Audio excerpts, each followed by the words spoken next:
తాను బిగ్ బాస్కి వెళ్ళడానికి ఏదో ఇంటర్వ్యూస్ ఇచ్చుకుంటూ పబ్లిసిటీ చేసుకునే ప్రయత్నం చేస్తున్నారు, చీప్ పబ్లిసిటీ చేస్తున్నారని చెప్పేసి తన మీద కామెంట్స్ చేస్తున్నారని, అలాగే అఘోరీ గురించి మళ్ళీ మాట్లాడి తన జీవితంలో అయిపోయిన ఒక చాప్టర్ గురించి మళ్ళీ మాట్లాడి కొత్తగా ఏదో అనవసరమైనటువంటి రప్చర్ క్రియేట్ చేస్తున్నారని, ఇలా ఓవరాల్గా తనని ఇబ్బంది పెడుతున్నారు. తన డ్రెస్సింగ్ గురించి మాట్లాడడం, తన లైఫ్ స్టైల్ గురించి మాట్లాడడం, తన పర్సనల్ విషయాల గురించి మాట్లాడడం, ఇవన్నీ చేస్తున్నారు. ఈ విషయంలో నేను కంప్లైంట్ చేస్తాను అంటూ వర్షిని అంటున్నారు.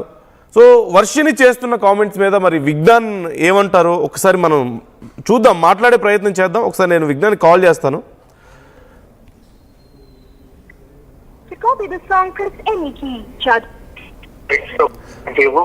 హలో, హాయ్ విజ్ఞాన్ గారు. చెప్పండి గారు. యా, నేను లైవ్లో ఉన్నాను. మీ గురించి వర్షిని కొన్ని కామెంట్స్ చేస్తున్నారు, మీ మీద కంప్లైంట్ చేస్తానని చెప్పేసి అంటున్నారు. Do you know? మీకు తెలుసా కంప్లైంట్ చేస్తున్నారని? ఆల్రెడీ పోలీస్ స్టేషన్స్కి తిరుగుతున్నారట. తెలీదా? అదేంటి మా వరకు వచ్చింది ఇన్ఫర్మేషన్, మీకు తెలీదా? నాకు అసలు అది ఏంటో కూడా తెలియదు. దేని గురించి మీరు ఇబ్బంది పెడుతున్నారంట తనని. ఏ రకమైన ఇబ్బందులు అంటే తన డ్రెస్ సెన్స్ గురించి మాట్లాడుతున్నారట. చిన్న చిన్న బట్టలు వేసుకుంటుంది, తను పొట్టి పొట్టి బట్టలు వేసుకుంటుంది, లేకపోతే బిగ్ బాస్కి వెళ్ళడం కోసం, పాపులర్ అవడం కోసం అక్కడ అన్ని ఇంటర్వ్యూస్ ఇస్తూ తిరుగుతున్నారని చెప్పేసి, అఘోరీ గురించి అయిపోయిన చాప్టర్ని ఇప్పుడు అనవసరంగా కెలుగుతున్నారని చెప్పి మాట్లాడుతున్నారు. ఈ మధ్య ఈవిడ ఎందుకు ఇంటర్వ్యూలు ఇస్తున్నారు అనే క్వశ్చన్ నాకు ఎదురైనప్పుడు దాని గురించి నేను మాట్లాడాను. అది కూడా నేను మాట్లాడలేదు, నేను ఒక గెస్ట్ ని అడగడం జరిగింది. నెక్స్ట్ పొట్టి పొట్టి బట్టలు అనే పదం నా నోట్ నుంచి ఎప్పుడూ రాదు. ఏ ఇంటర్వ్యూ టాపిక్ లోనూ రాలేదు, ఎప్పుడు రాదు. ఇంతకుముందు నేను ఇచ్చిన ఇంటర్వ్యూలైనా ఇక మీద ఇచ్చేవైనా ఉండదు. కరాఖండిగా చెప్తాను. నేను నాకు రాని మాటలు నేను ఎలా చెప్తాను? మీ దగ్గర ఉందా వీడియో? వీడియో ఉంది, ఒకసారి వింటారా? టీసీఆర్ ఒకసారి వీడియో ప్లే చేయండి. యా, వినండి ఒకసారి. యా, ప్లే చేస్తున్నారు. అండ్ దాంతోపాటు తన విషయం, పర్సనల్ విషయం, ఇప్పుడు అఘోరీ విషయం అయిపోయిన విషయాన్ని ఇప్పుడు అనవసరంగా కెలుగుతున్నారని చెప్పి మాట్లాడుతున్నారు.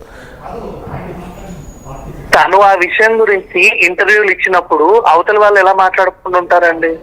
అంటే ఇప్పుడు అయిపోయిందంట, అయిపోయిన విషయాన్ని మీరు రప్చర్ చేస్తున్నారని చెప్పి మాట్లాడుతున్నారు. అయిపోయిన విషయాన్ని మరి తను ఎలా ఇంటర్వ్యూ ఇచ్చినప్పుడు మిగతా వాళ్ళు ఎలా మాట్లాడుకుంటుంటారు? తను ఎందుకు ఎలా మాట్లాడుతుంది అన్న క్వశ్చన్ వచ్చినప్పుడు సమాధానం చెప్పకుండా ఎలా ఉంటారు? అంటే కంప్లీట్ ప్రాబ్లమ్ ఏముంది? Is there any other reason? ఇంకేదైనా రీజన్ ఉందా? మీ ఇద్దరి మధ్యలో ఏమైనా ఇష్యూస్ ఏమైనా ఉన్నాయా? ఇంకా మా ఇంటర్వ్యూలోనే మాట్లాడారు తను. ఒకసారి పీసీఆర్ ఆ ఆడియో ఒకసారి ప్లే చేయండి, ఆ వీడియో ఒకసారి ప్లే చేయండి. తను ఏమంటుంది, వర్షిని ఏమన్నారు అనేది ఒకసారి ప్లే చేయండి. ఒకసారి వినండి, ప్లే చేస్తున్నాను నేను. నేను బిగ్ బాస్ లోకి వెళ్ళడానికి కాదు, నేను అన్నట్టుగా మీ దగ్గర వీడియో ఏమన్నా ఉందా? ఓ వన్ సెకండ్. పోలీస్ స్టేషన్ నేను అన్నట్టుగా నా మీద అలిగేషన్ వస్తే నేను అన్నట్టుగా ఏదైనా వీడియో ఎవిడెన్స్ మీ దగ్గర? ఓకే, మీరనే వీడియోనా? మీరు అనేది వర్షిని అన్న కామెంట్స్ కాదా? నేను ఆవిడ ఇప్పుడు ఎవరన్నా వచ్చి ఏమన్నా చెప్తారు కదా, అలా అన్నాడు ఇలా అన్నాడు అని. ఎప్పుడు అన్నాడు, ఎందులో అన్నాడు? నేను అనేవన్నీ వీడియోలోనే కదా ఉంటాయి. అంటే తను జస్ట్ ఏదో మాట్లాడి వదిలేయడం కాదు, కంప్లైంట్ చేయడానికి వరకు వెళ్ళారు, పోలీస్ స్టేషన్కి వెళ్తున్నారట. సో వితౌట్ ఎనీ రీజన్ అయితే అక్కడి దాకా వెళ్ళరు కదా. అందుకని ఆ రీజన్ ఏంటో ప్లే చేయండి అంటున్నా. ఏదో లేకుండా అక్కడి దాకా వెళ్ళరు కదా అనేది మూర్ఖత్వం. అది అలా ఎందుకు మూర్ఖత్వం ఎందుకు అవుతుంది? అంటే ఏదో లేకుండా వెళ్తారనేది. అంటే పోలీస్ స్టేషన్ వరకు అయితే వెళ్ళరు కదా. No we are just trying to know ఏది ఎవరిది మూర్ఖత్వం అవుతుంది అంటారు? ఇప్పుడు నేను కూడా మీరు నన్ను ఏదో వేధించారని మీ మీద కంప్లైంట్ ఇస్తే దానికి ఎవిడెన్స్ ఉంటది కదండి. ఎవరన్నా చెప్పొచ్చు, ఏమైనా చెప్పొచ్చు. ఏదో లేకుండా నేను మీ మీద కంప్లైంట్ ఇచ్చిందని మీరు వేరే వాళ్ళని అడిగినా కూడా తప్పేది. ఓకే, అంటే ఇప్పుడు మేము మిమ్మల్ని అడగకూడదు అంటారా? అడగొచ్చు, నన్ను ఏమైనా అడగొచ్చు. మీరు నన్ను అడిగే అన్ని హక్కులు ఉన్నాయి. కాకపోతే ఏంటంటే నేను ఏదో అన్నాను అంటే ఏదో అన్నాను కదా, ఏమన్నాను అనే క్లారిటీ అదే. మేము చెప్పట్లేదు తను ఏదో అన్నారంట కదా అని మేము అనట్లేదు. తను చెప్తున్న మాటలు నేను మీకు చెప్తున్నాను. తను చెప్పిన మాటలు ఏమన్నాను? అగ్రెసివ్ డౌన్ ఏదో ఏమన్నా లేదు. నేను ఇక్కడ వేరే వర్క్ చేయిస్తున్నా. ఓకే ఏదో ఏంటి అనేది కనుక్కోండి. అదే మీకేమైనా తెలిసేమో అని అడుగుదామని, అంటే మీ గురించి కంప్లైంట్ చేస్తున్నారు కాబట్టి మీకేమైనా తెలిసేమో అని. మీరు అన్నట్టు ఇందాక కదా బిగ్ బాస్ అన్నారు కదా, నాకు అది గుర్తుంది. ఓకే, మీరు అన్నారా బిగ్ బాస్ గురించి? 1 సెకండ్, ఒక వీడియోలో ఒక గెస్ట్ కూర్చున్నప్పుడు ఈ మధ్య ఇప్పుడు అదేంటిది ఆన్లైన్ లో ఫేమస్ అయిన దివ్యల మాధురి గారు బిగ్ బాస్ కి వెళ్ళారు, అలాగే పిక్చర్స్ బిగ్ బాస్ కి వెళ్ళారు. సో అప్పుడెప్పుడో అయిపోయింది అన్న అఘోరి ఇష్యూలో మళ్ళీ శ్రీవర్తి తెర మీదకి వచ్చి ఇంటర్వ్యూస్ ఇస్తుంది, తనేమన్నా బిగ్ బాస్ కి వెళ్ళే అవకాశం ఉందంటారా అనే క్వశ్చన్ వచ్చింది. అంతే కానీ ఓకే రాంగ్ గా ఆవిడ గురించి మాట్లాడింది లేదు, పొట్టి బట్టలు అన్న వర్డ్ నేను యూజ్ చేయలేదు. ఆ కుక్కని తీసేది నేను యూజ్ చేయలేదు. ఓకే, చేయను కూడా, చేశాను అన్నట్టు మీ దగ్గర ఏమైనా ఎవిడెన్స్ ఉంటే అంగీకరించడం. అంటే అఘోరి విషయంలో ఇప్పుడు ఈ మధ్య మేము కూడా మాట్లాడాం, తనతో ఏం జరుగుతుంది ఏంటి కండిషన్ అనేది మేము కూడా మాట్లాడాం. బట్ మీరు మాట్లాడింది మాత్రం తనకి ఇబ్బంది కలిగింది అని చెప్పి తను అంటున్నారు. సో మీరు ఇంకేమైనా ఎక్స్ట్రా అంటే ఎక్కువ ఏదైనా మాట్లాడారా? అంటే తాను ఇబ్బంది పడేంత నిజంగా ఏమైనా మాట్లాడారా లేకపోతే? నేను ఏ వీడియోలో ఇబ్బంది పెట్టేలాగా ఎప్పుడు మాట్లాడాను? లేదు, ఐఎమ్ జస్ట్ ఆస్కింగ్. ఎందుకంటే మేము మాట్లాడాం, బయట అడుగుతున్నారు. బట్ పర్టికులర్ గా మీరు మాట్లాడిన విషయాలే తను కంప్లైంట్ చేయడానికి వెళ్తున్నారంటే మాకు తెలియదు కదా, ఏదైనా జరిగిందా అని అడుగుతున్నాను అంతే. మీరు మాట్లాడినప్పుడు ఏమైనా తను ఏమైనా హర్ట్ అయిందా అని చెప్పి? మాట్లాడింది లేదు, కలిసింది లేదు. వాళ్ళ వీడియోలు బయట వైరల్ అయినప్పుడు ఏంటిది అని మనం కూర్చొని మాట్లాడుకున్న అంశాలు. అవును అవును. ఆ మాట్లాడిన దాంట్లో కూడా వీడియో మీరు ప్లే చేసుకొని కావాలంటే ఎవిడెన్స్ తీసుకొని అందులో అసభ్యకరంగా అభ్యంతకరంగా ఏముంది అనేది కూడా చూసుకోవచ్చు.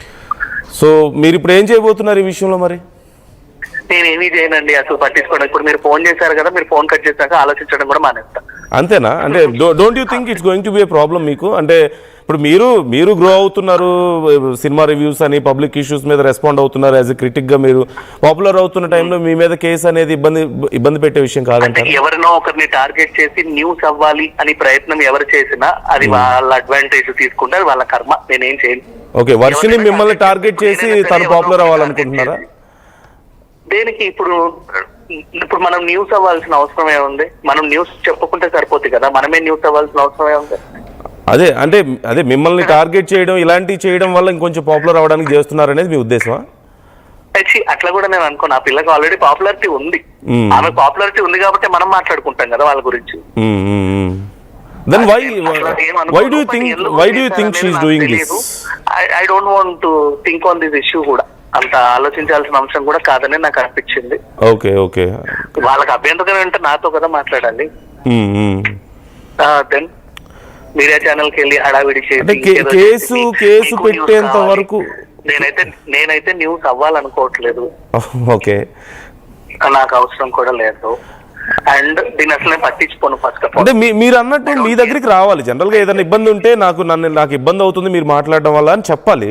బట్ తను కేసు పెట్టే వరకు వెళ్తున్నారంటే కొంచెం ఏదైనా ఎక్స్ట్రీమ్ గా ఏదైనా జరిగి ఉండొచ్చేమో అని చాలా మంది అనుమానం. అంతకుమించి వేరే ఏం లేదు.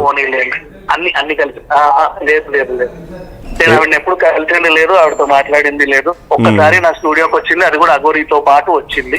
ఆ రోజు కూడా మర్యాదంగానే ఏంటి భోజనం చేశారా అని అడిగితే చేయను అంటే పార్సల్ ఇచ్చి మరీ పంపాం, అంతవరకే. అంత గురించి ఇంకేమీ లేదు. ఓకే ఓకే, సరే. It's nothing for you right? ఇంతకు మించి మీరేమో ఆలోచించడం లేదు అంతేగా? అదే ప్రతిదీ పట్టించుకోమండి. ఈ రోజు మనకు ఉండాల్సిన కార్యక్రమాలు ఉన్నాయి, ఇంకో 4 ఛానళ్ళు తిరగాలి. అవన్నీ అయిపోయిన తర్వాత సాయంత్రం ఏమైనా ఉంటే ఇంటికి వెళ్ళిన తర్వాత ఆలోచిస్తా. ఓకే ఓకే, సరే. Let's see. మరి చూద్దాం. తను కేసు పెడతా అంటున్నారు, మీరేమో నేను పట్టించుకొని అంటున్నారు. లెట్స్ సీ ఏం జరగబోతుంది అనేది. Okay okay, thank you, thanks for responding. So చూస్తున్నాం కదా,